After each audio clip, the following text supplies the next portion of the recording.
변호사님, 저희가 이혼을 고민할 때 한쪽이 명백하게 잘못을 하는 경우가 있잖아요. 네. 그럴 때 이제 보통 유책 배우자라고 하는데, 어찌됐건 우리에게 좀 더 유리하게 상황을 풀어나가기 위해서는 상대방의 잘못을 입증시키는 게, 혹은 우리의 잘못을 어느 정도 합리화시키는 게 중요하잖아요. 자, 그렇다면 이제 그 둘 사이에 있었던 일을 재판부에다가 설득을 하기 위해서는 우리에게 유리한 증거를 수집하는 게 굉장히 중요한 것 같아요.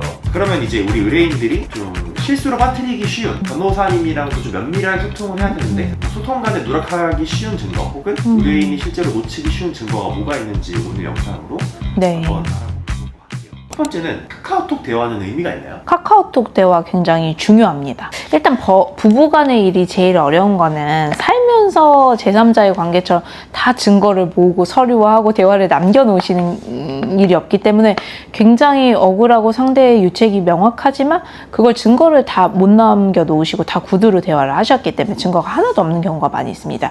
그나마 저희가 뭐 성격 차이라든지 과거에 있었던 일을 입증할 때 카카오톡이 중요한 거는 그 당시에 서로 대화를 했었던 게 남아있잖아요, 글로. 그래서 문서화하거나 그때그때 녹음을 못 하셨다고 하더라도 이런 일로 갈등이 있었다거나 상대방의 유책으로 있었던 힘들었던 게 그 당시의 대화로 남아있다라는 측면에서 굉장히 중요합니다. 그래서 제가 그런 네. 글을 본 적이 있어요. 절대로 헤어진 연인이나 뭐 지나간 썸이나 혹은 이제 뭐 원나잇 상대나 아니면은 뭐 연인은 아닌데 잠만 자는 관계라든지 아니면 또 이제 이혼을 앞둔 부부라든지 절대로 카톡 대화방을 나가지 말라. 네, 맞아요. 다 끝난 줄 알고 나갔는데 두 분의 금전 관계에 있어서 증여했던 돈을 대여라고 주장하면서 돌려달라고 하는 경우도 있고, 다 끝난 상태에서 위자료 청구 소송이 들어오는 경우도 많아서 사실 법적으로 봤을 때는 어쨌든 증거를 남겨두시는 게 굉장히 중요합니다. 졸지에 예. 성폭행범이 될 수도 있다고. 있어요. 절대로 카톡방을 네. 나가지 말라고 하는데, 근데 최근에 또 카카오톡이 수정 기능이 생겼잖아요. 그리고 사실 카톡이라는 게 어떻게 보면 조작이 되게 쉽잖아요. 프로필 사진을 예를 들어서 그럴싸하게 꾸며가지고 캡처본을 만들 수도 있고, 요즘 또 AI도 잘 돼 있는데 이거를 그러면 재판부에서는 이게 진짜 대화인지 아닌지 어떻게 알아요? 일단은 진짜라고 생각합니다. 근데 다르다고 생각하시는 분이 이건 짜집기 한 거예요, 사실 제 원본은 여기 있습니다 라고 반증을 하셔야 돼요. 그러니까 내 대화가 중요합니다. 만약에 상대방이 조작을 해가지고 나한테 불리하게 제출을 했는데 내가 만약에 카톡 반증할 대화방을 수 없다면 나갔으면 최악이네요? 최악입니다. 그러면은 그냥 거기 화면에 돼 있는 게 그냥 인정될 수도 있습니다. 그리고 만약에 그분이 유리하게 짜집기를 한다든가 본인 카톡 대화창에서 삭제해가지고 일부 자기한테 유리한 대화만 남길 수도 있잖아요. 그렇게 제출하면 재판부에서는 그 증거를 보고 그 부분이 진짜 있었던 대화다라고 판단을 할 가능성이 농후합니다. 그거를 캡처한 걸로 예. 제출하나요? 아니면 어떻게 텍스트를 뽑아서 제출하나요? 텍스트는 쌍방이 부인하지 않는 한은 인정이 되는데 부인할 수도 있어요. 그래서 보통은 캡처한 내용으로 제출하는 경우가 일반적입니다. 캡처 내용을 조작하기가 되게 쉬울 것 같은데. 그래서 그걸 밝히려면 내가 반대로 우리 대화의 전문, 원래는 이런 대화의 맥락입니다 라는 걸 보여줄 수 있는 부분이 있으셔야 돼요. 그러면 카톡을 절대로 나가면 안 되겠네요. 문제화 된다면 증거가 필요합니다. 저희가 증거할 때 제일 답답한 부분이 대화는 했어요, 근데 다 나가버렸습니다 라고 하시는 분들이 굉장히 사실 제일 답답합니다. 보기 싫잖아요. 꼴 보기 싫으니까 나가는 거잖아요. 그렇게 하시려고 하면은 저는 다 캡처해서 메일링 해놓으시고 폴더로 남겨놓으신 상태에서 나가셔야 된다고 생각합니다. 그러면 만약에 어떤 좀 정신이 이상한 여성이 어떤 남자를 스토킹을 했다고 쳐요. 네. 근데 이제 대화를 자기 조작을 해가지고 뭐 이 사람이 나한테 성폭행했다 이런 식으로 주장을 할 수도 있는 거네요. 근데 잘 교제하던 분들이 끝나고 헤어질 때는 서로 갈등이 있었으면 뭐 그 뒤에 성범죄로 고소하고 하는 것도 실제로 흔히 많이 발생하는 사건입니다. 그리고 두 번째는 통화 녹음인데요. 네. 통화 녹음도 이제 그거를 상대방 동의를 구하고 녹음을 뭐 해야 되는 경우랑, 그리고 또 제3자가 등장하는 경우가 있잖아요. 네. 이거 좀 자세히 설명해 주시면 좋을 것 같아요.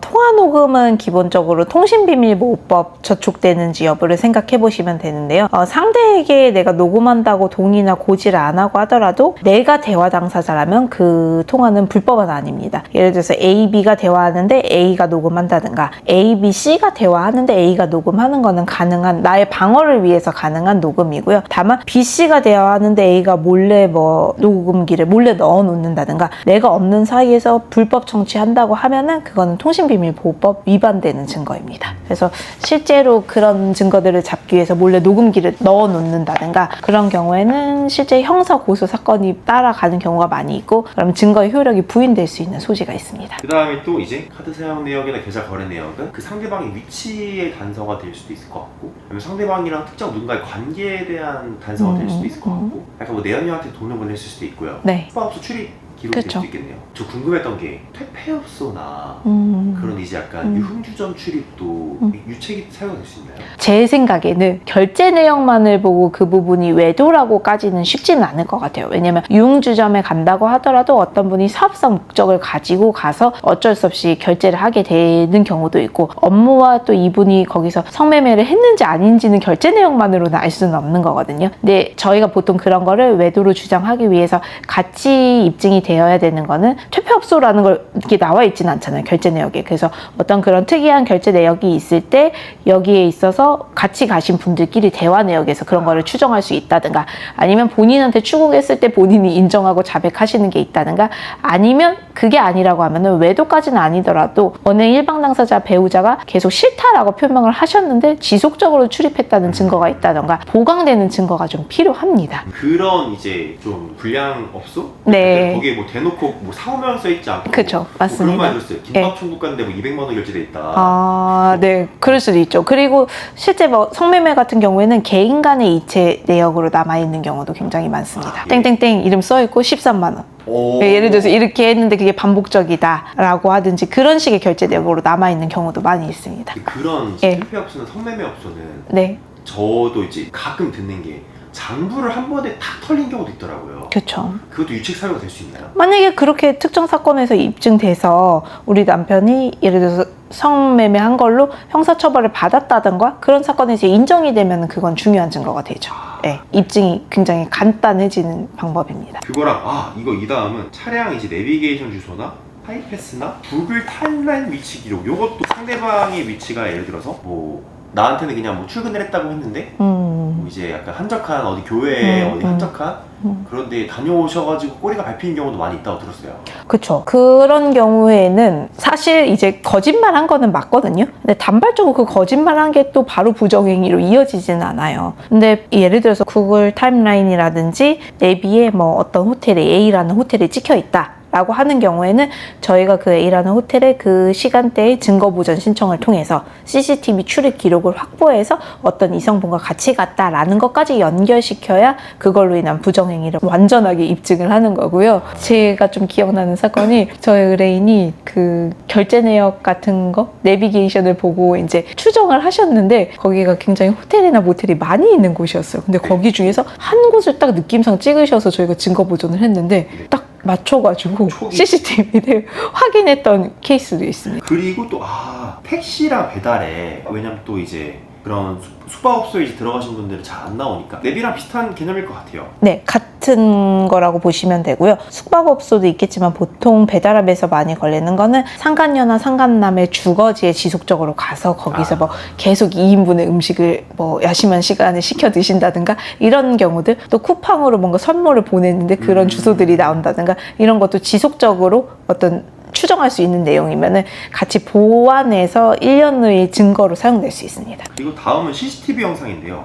CCTV 영상을 활용할 수 있는 범위가 조금 제한적일, 왜냐면 CCTV는 약간 개인정보 관련 이슈가 있을 것 같은데 이거를 우리가 증거보존 신청을 하면 다 쓸 수 있나요? 네, 증거보전 신청을 해서 판사님들이 증거보전 결정을 인용을 해주실 때 제일 많이 보는 게 개인정보 침해 소지가 어느 정도 있는지예요. 그래서 저희가 증거보전을 할 때 굉장히 기각되지 않도록 그 증거보전 신청에 다른 개인정보, 타인의 개인정보를 침해할 수 있는 소지를 거의 없애고 작성을 합니다. 그래서 특정 시간대 특정인을 지정해서 출입 영상에 한해서 가져오기 때문에 결정을 통해서 가져온 증거보전 영상은 관련 소송에서 합법적으로 모두 증거로 사용하실 수 있습니다.